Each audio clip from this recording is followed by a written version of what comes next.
আসসালামু আলাইকুম এভরিওয়ান, সবাই কেমন আছেন? আশা করি সবাই ভালো আছেন। আমি চলে আসছিলাম আজকে জাতীয় জাদুঘর, সেটা হচ্ছে শাহবাগে অবস্থিত। আপনারা যারা এখানে আসেন এখানে দেখতে পারেন, এখানে রয়েছে বিভিন্ন ধরনের ভাস্কর্য। এই দেখেন, আপনারা দেখতে পাচ্ছেন এখানে ফুল। বাংলাদেশে যতগুলো ফুল আছে সব ফুল সংরক্ষণ করা হয়েছে এইখানে।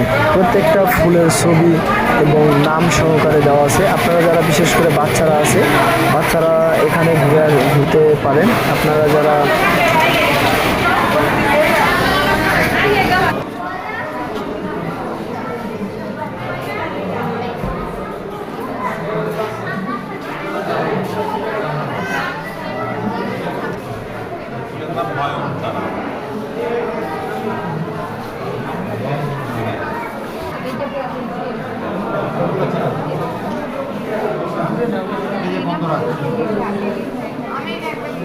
মানুষদের